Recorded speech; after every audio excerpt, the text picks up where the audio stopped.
that we bowl on Thursday night. We still do. You bowl with the church?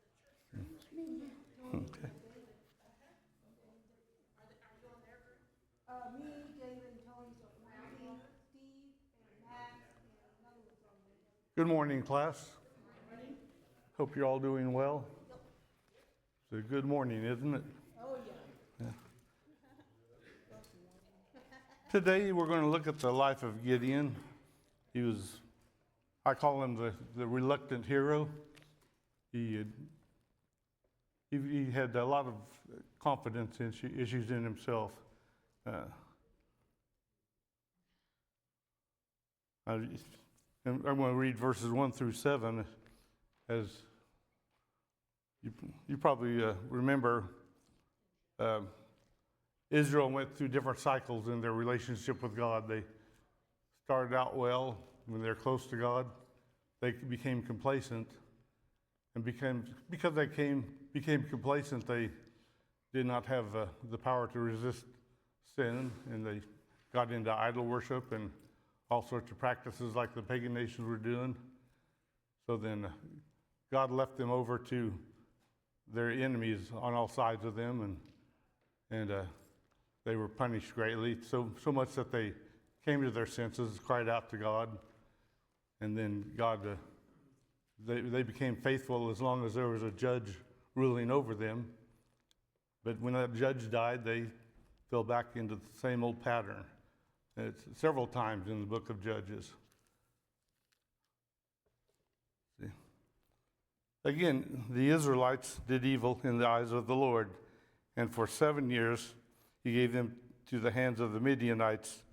Because the power of Midian was so oppressive, the Israelites prepared shelters for themselves in the mountain cliffs, caves, and strongholds.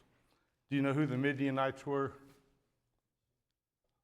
They were descendants of Ishmael. The Israelites were the descendants of Isaac, and so his half-brother Ishmael, his clan oppressed the Israelites, and this happened because they fell from grace with God. Whenever the Israelites planted their crops, the Midianites, Amalekites, and other eastern peoples invaded the country. They camped on the land and ruined the crops all the way to Gaza. So we hear about Gaza quite a bit. I think it's the same Gaza. And they did not spare a living thing for Israel, neither sheep nor cattle nor donkeys. They came up with their livestock in their tents. Like swarms of locusts. There are so many of them, like swarms of locusts. And we see later that the number was uncountable. But it was impossible to count the men and their animals. They invaded the land to ravage it. Midian so impoverished the Israelites that they cried out to the Lord for help. I want to look at 2 Chronicles 7:14.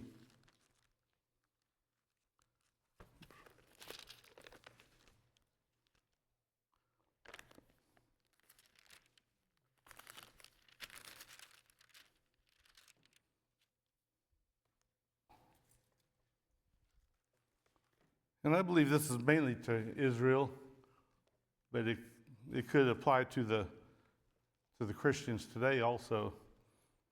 If any people who are called by my name will humble themselves and pray and seek my face and turn from their wicked ways, then will I hear from heaven and will forgive their sins and will heal their land. Now my eyes will be open and my ears attentive to the prayers offered in this place. So he's mainly talking to the Israelites at this point, but like I say, God's nation today is they're Christians from every country of the world. But I think it could also apply to the United States, as from early on. Different people came to this land and they dedicated the land to God. And the Christian influence was so heavy in the early years that at around 1900, the Supreme Court was able to study all the evidence that they could get a hold of. It took them about 10 years, and they were able to declare that the United States was a Christian nation. They're not the complete part of the holy nation of God, but America was dedicated from early on. About 1955, the Johnson Act came into effect. Before this, all the forefathers believed that Christianity should influence the nation, but then the Johnson Act said that the church should stay out of the business of the nation, and the nation should influence their power on the church. And a lot of people have held to that today, not knowing much about the history of the United States. But, okay, I'm not going to read this whole next section here, but there was a unnamed prophet that came and told the people that God was very unhappy with them because God had taken care of them from the time He brought them out of Egypt, and they turned their backs on God and worshipped idols. Last week we covered that when the first generation came out of Egypt and then they occupied the land, that they remembered God and their hearts were right with God, but somehow the generations after them didn't catch on, and so they went through trial after trial, coming to God. Then when the judge who ruled over them died, then they went back into their sinful practices. So I want to pick up with verse 11 through 16. The angel of the Lord came and sat down under the oak in Ophrah that belongs to Joash the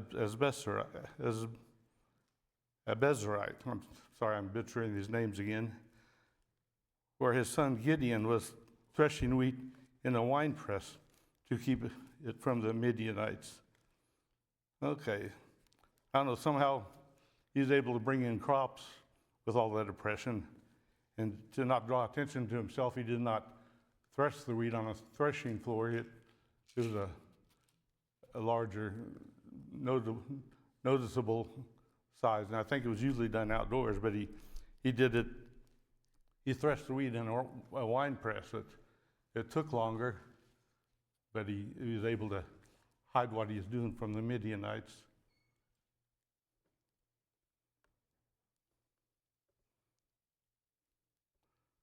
In verse 12, when the angel of the Lord appeared to Gideon, he said, "The Lord is with you, mighty warrior." And I think this is kind of funny, Gideon's answer. He says, "But sir," Gideon replied, if the Lord is with us, why has all this happened to us? Where are all his wonders that our forefathers told about when they said, 'Did not the Lord bring us up out of Egypt?' But now the Lord has abandoned us and has put us into the hands of the Midianites." Of course, we know why the Lord had abandoned them, because they abandoned the Lord. But He's still looking over them and watching over them, but He let them go through trials and temptations. And this is not only a punishment for their sin, from turning from the Lord, but is also to strengthen them. Just like the Lord works with us today, we do get into a lot of trouble because of sin, maybe our sin or maybe someone else's sin. But in everything we go through, the Lord intends to strengthen us and make us better.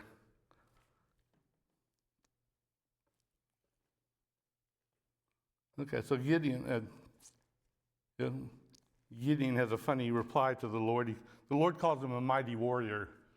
At this time, Gideon was not a mighty warrior, was he? He had a weak mind. Do you remember someone else who was a mighty leader? He became a mighty leader, but not at first. He was kind of reluctant. Do you remember someone else? Moses, yeah, that's who I had in mind. Moses. God's anger burned against Moses because he kept saying he can't do it. Gideon never said he couldn't do it. He just was questioning the Lord, and the Lord worked with him the whole time.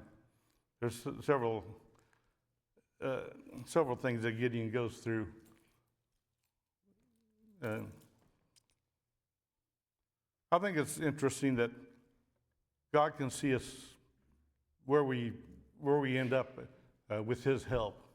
That's the case of Gideon. He becomes a mighty warrior, but he needed God's help and encouragement to get him there. And he learned to work with God's strength and realizing that his strength was very weak, but he learned to trust in God through this whole thing. See, in verse 14, the Lord turned to him and said, "Go in the strength you have and save Israel out of the Midianite hands. Am I not sending you?" But Lord, Gideon asked, "How can I save Israel? My clan is the weakest in Manasseh, and I am the least in my family." The Lord answered, "I will be with you, and you will strike down the Midianites together. We will strike down the Midianites together."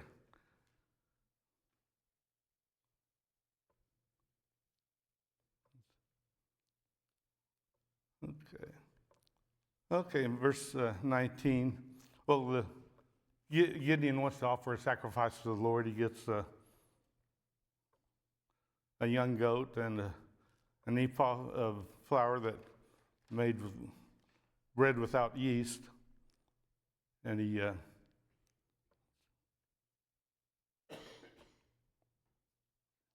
I'm going to start reading with verse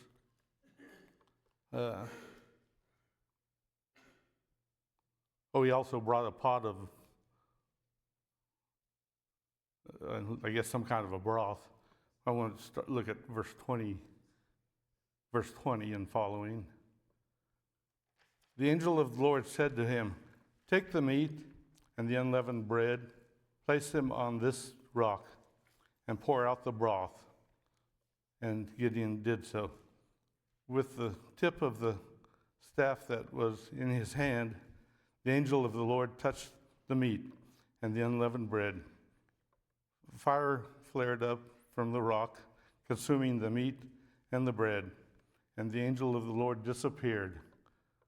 So Gideon made this offer, and the angel of the Lord touched it with the tip of his finger, and it burned up immediately, disintegrated. But the angel of the Lord, there's times when we see referred to an angel of the Lord, or certain, like we have Gabriel and Michael, but the angel of the Lord is a particular angel. There's a certain article in the original that defines this as a separate angel, an angel of the Lord, and I don't know, there's a lot of study being done. I have to study more before I make any assumptions of the angel of the Lord.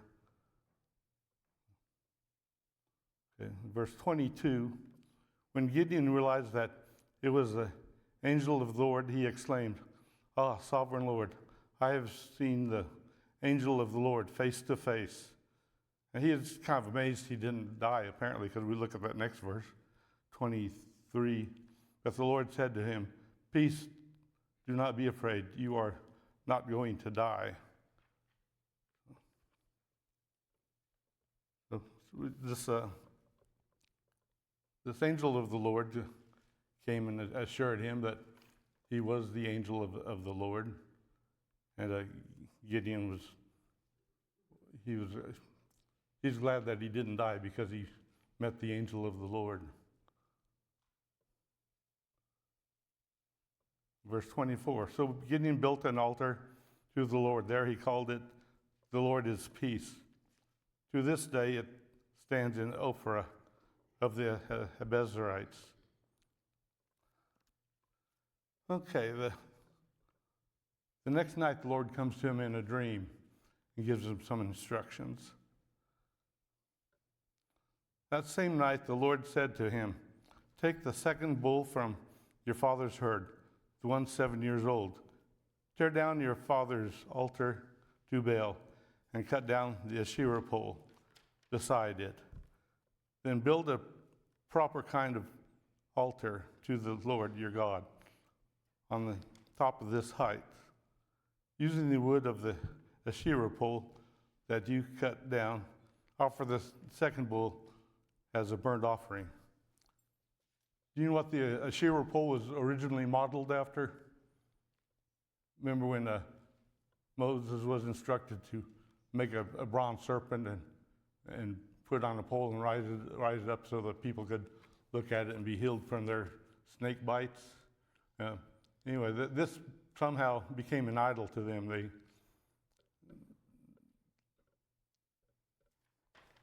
This idol was part of it, Gideon's father's altar. Okay, looking at verse 27 and following. So Gideon took 10 of his servants and did as the Lord told him. But because he was afraid of his family and the men of the town, he did it at night rather than in the daytime. So he was obedient to the Lord, but he still afraid of the people.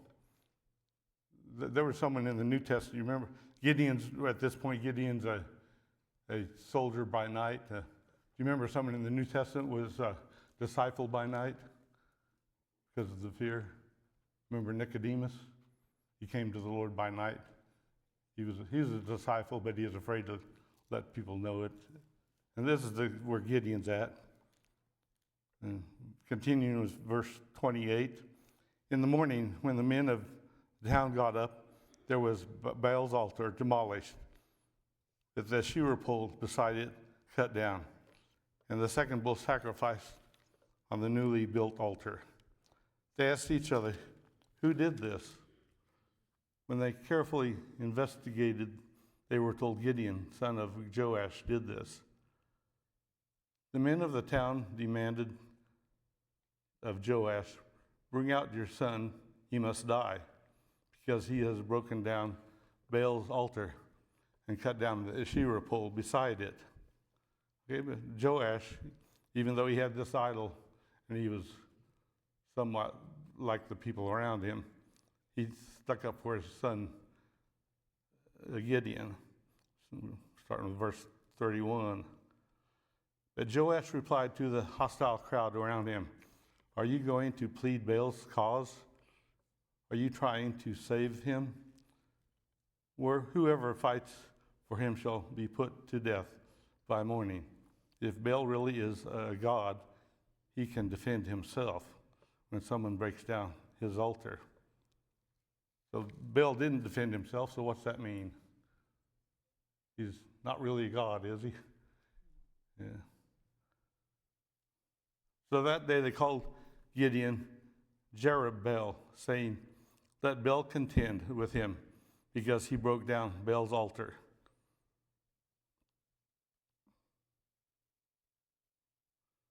Okay, we see that.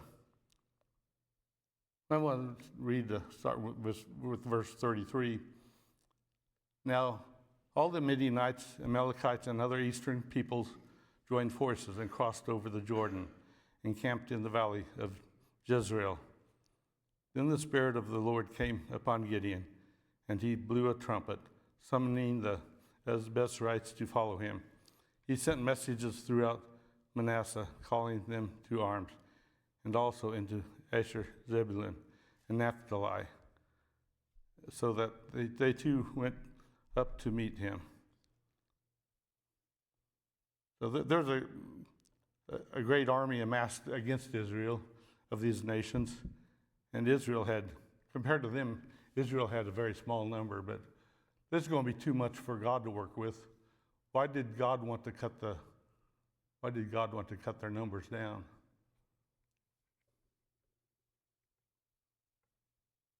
God wanted the glory for this. It's not that God needs the glory, but if we're giving glory to God, then we're taking our focus off ourselves. And he didn't want the people to brag that they subdued the Midianites in their own hands. And it was going to happen, but it was going to happen in God's way, a very unconventional plan that God had. But I don't think any of our generals today would copy this plan that he had, because it was all done in God's hand. Starting with verse 36. Gideon said to God, "If you will save Israel by my hand, as you have promised, look, I will place a wool fleece on the threshing floor. If there is a dew only on the fleece and all the ground is dry, then I will know that you will save Israel by my hand, as you said." And that is what happened. Gideon rose early the next day. He squeezed the fleece and wrung out the dew, a bowl full of water. You think that would be enough to convince Gideon, but he just wanted to make sure. So he gives God another instruction. Then Gideon said to God, "Do not be angry with me. Let me make just one more request. Allow me one more test with the fleece. This time make the fleece dry and the ground covered with dew." That night God did so. Only the fleece was dry and all the ground was covered with dew. And we'll see later on, Gideon still has questions, but God answered his request at this time, and 2 times.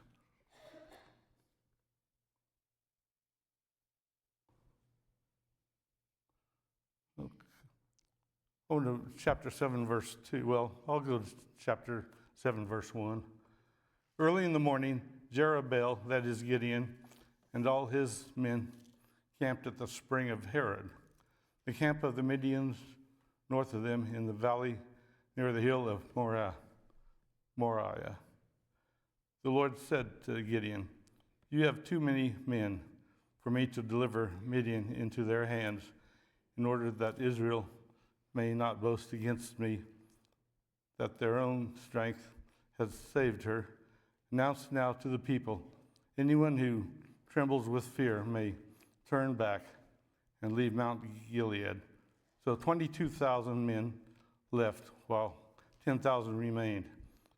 He had 32,000 men that answered the bugle call, and they did it out of the spur of the moment, but then God says, give them time to think if they're frightened in any way, if they're trembling with fear, that they should go ahead and turn back. And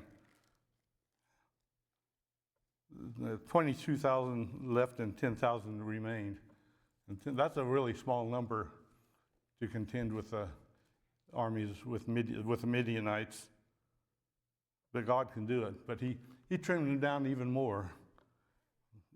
Verse 4. But the Lord said to Gideon, "There are still too many men. Take them down to the water, and I will sift them for you there. If I say this one shall go with you, he shall go. But if I say this one shall not go with you, he shall not go." So Gideon took the men down to the water. There the Lord told him, "Separate those who lap the water with their tongues like a dog from those who kneel down to drink." 300 men lapped with their hands to the mouth, and the rest got down on their knees to drink. So God was going to show Gideon who he's going to take with him. The ones that lapped with their hand and their tongue, they were to stay with Gideon. The others that bent down and drank from the stream, he used to excuse those. Some people said that the ones that lapped like a dog showed readiness. I don't know if I don't know if we really know that's the reason, or if that's just the reason God distinguished them by the ones that lapped like a dog. So see, we're at 10,000, and he keeps 300. So my math is right. They sent 9,007 home, or somebody have the right math on that? Is that right? 9,700. So he's down to 300 people. What can 300 people do against thousands and thousands of enemy? And we'll see what God had in mind.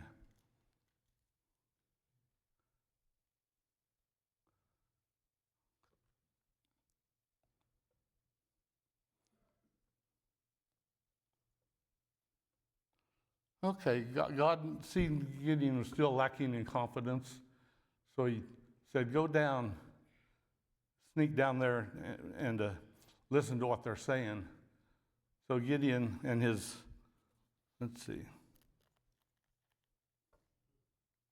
he took Purah with him. They snuck down to the Midianite camp, and starting with verse 13. Gideon arrived just as a man was telling a friend his dream. I had a dream, he was saying. A round loaf of barley bread came tumbling into the Midianite camp. It struck the tent with such force that the tent overturned and collapsed.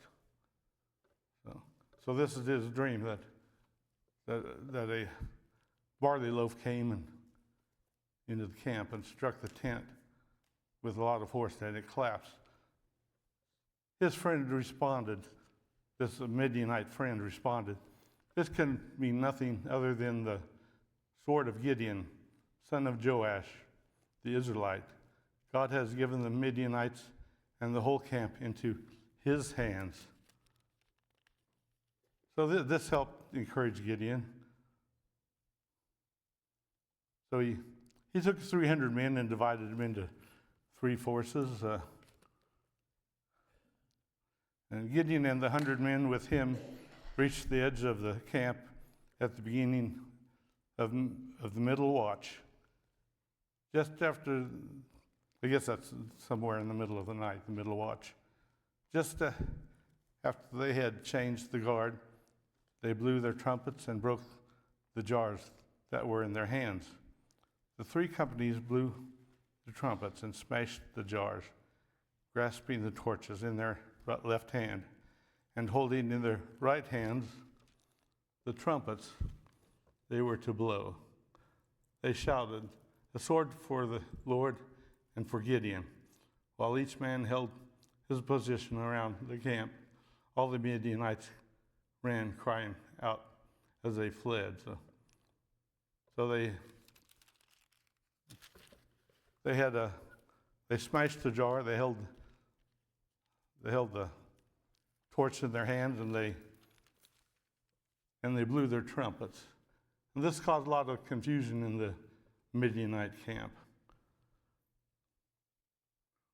When the 300 trumpets sounded, the Lord caused the men throughout the camp to run on each other, to turn on each other with their swords.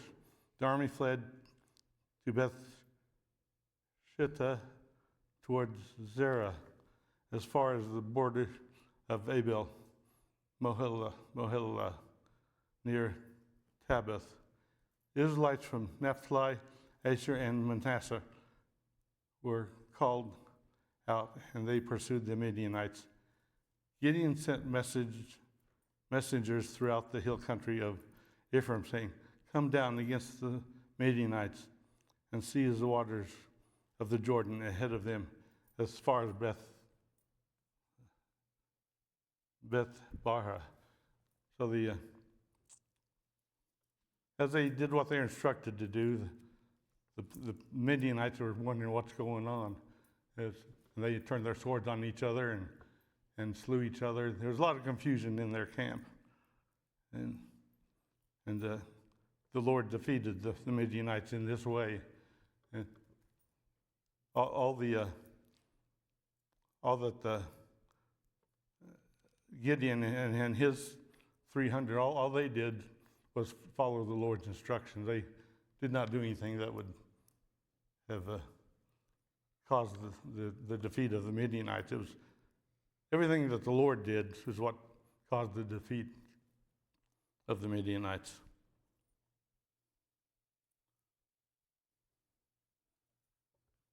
And they captured two of the Midianite leaders.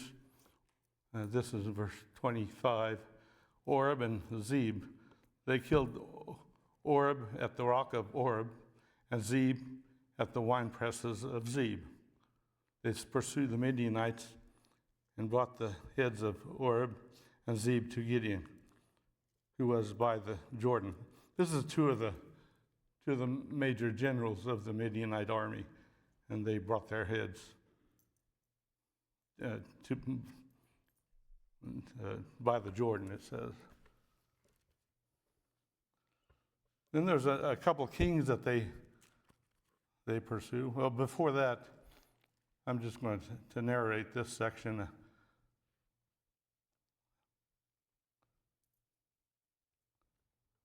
They were looking. Well, I'm going to start with verse 4 of chapter 8. Gideon and his 300 men, exhausted yet keeping up the pursuit, came to the Jordan and crossed it. He said to the men of Succoth, "Give my troops some bread. They are worn out, and I am still pursuing Zebah and Zalmunna, the kings of Midian." Okay, but the officials of Succoth said, "Do you already have the hands of Zebulun and Zalmunna in your possession? Why should we give bread to your troops?" Because they taunted Gideon. In verse 7, he had this reply. Gideon replied, "Just for that, when the Lord has given Zebah and Zalmunna into my hands, I will tear your flesh with desert thorns and briars." No. You probably all stepped on a desert thorn or briar at some time, or some kind of a prickly thing. And just imagine having it run over your body and having your flesh torn up with this. That'd be a miserable punishment, wouldn't it? From there he went up to Peniel and made the same request of them, but they answered as the men of Succoth had. So he said to the men of Peniel, "When I return in triumph, I will tear down this tower."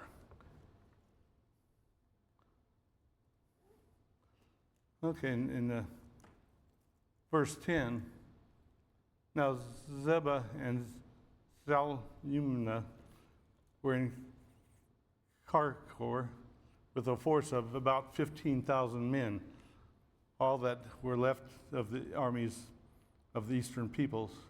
120,000 swordsmen had fallen. Gideon went up by the route of the nomads east of Nobeth and Jogabeth and fell upon the unsuspecting army.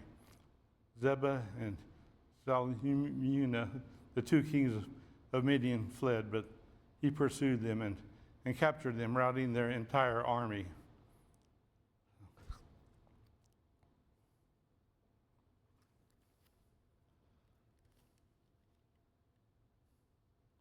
Okay, after this, he caught the men that had taunted him, and like he said he would, he's going to torture them with these desert, what do they call it? These stickers from the desert. And he also, the second group, he tore down their high tower.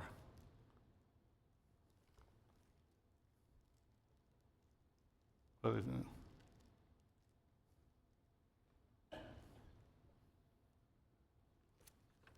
okay, then he questions these two men, Zebeth and Solomon. What kind of men did you kill at Tabor? Men like you, they answered. That's verse 18. We're going, each one with a bearing of a prince. In verse 19, Gideon replied, those were my brothers, sons of my own mother. As surely as the Lord lives, if you had spared their lives, I would not kill you. Turning to Jether, his older son, he said, kill them. But Jether did not draw his sword because he was only a boy and was afraid.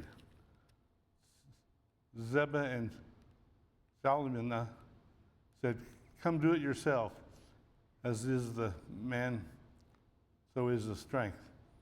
So Gideon stepped forward and killed them and took the ornaments off their camels' necks.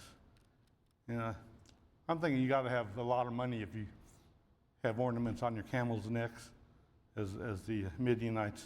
A lot of their camels were decorated. But I suppose we do the same thing with cars, though. Sometimes we add things to them.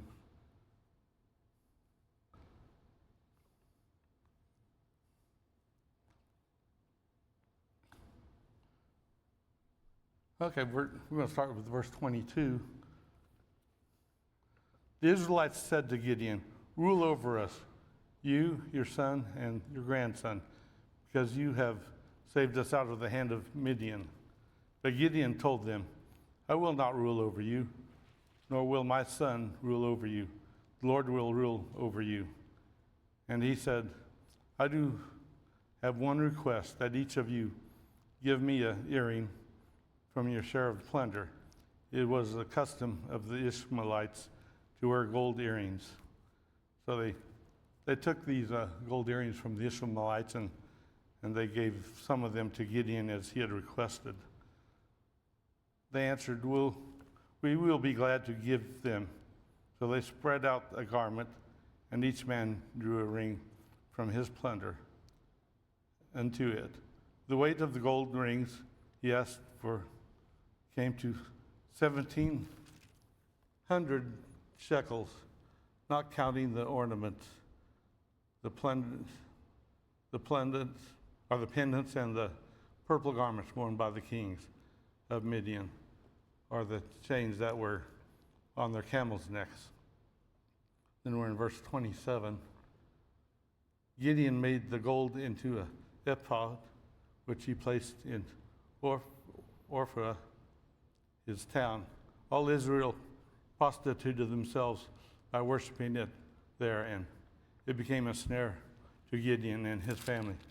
So he made this ephod out of the golden jewels that they gave him, but it ended up becoming a snare. The people began to worship it, worshiping man-made things. I don't know. Do we ever worship man-made things today? What in society? What kind of man-made things are worshipped? TV. That's the internet.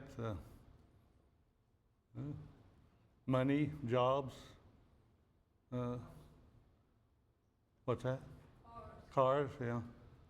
And physical fitness. I quit worshiping physical fitness quite a while ago, but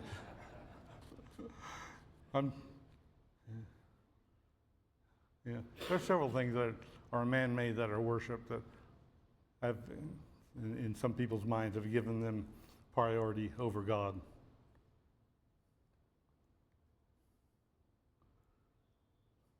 Okay. In verse 28, in chapter 8, verse 28, thus Midian was subdued before the Israelites and did not raise its head again during Gideon's lifetime. The land enjoyed peace 40 years. We got 5 minutes. Okay, Jerubbaal, son of Joash, went back home to live. Remember, Jerubbaal is it's Gideon, rather. He had 70 sons of his own, for he had many wives. Now, 70 sons by many wives. That sounds like a handful. His concubine who lived in Shechem also bore him a son, whom he named Abimelech. Abimelech becomes important in the next chapter. He's one of Gideon's sons by a concubine. Gideon, son of Joash, died at the good old age and was buried in the tomb of his father, Joash, in Ophrah of the Abezrites. No sooner had Gideon died than the Israelites again prostituted themselves to the Baals.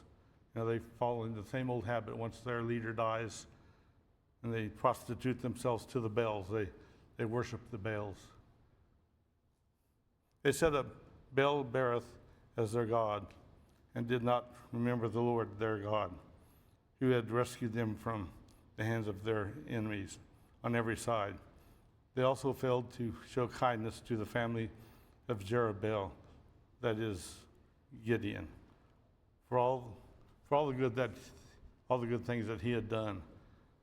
So again, the Israelites left their place with God. They no longer honored him, or they worshiped idols instead of worshiping God. And so what happens? He leaves them over to their own destruction. And this now Gideon's son Abimelech, we'll be looking at him next week, but some have rated him as one of the judges, but looking at his life, and I don't see that God ever raised him up to be a judge. He is a very wicked ruler, and we'll look at that next week, but it's... Anybody have any comments or questions over anything that we looked at?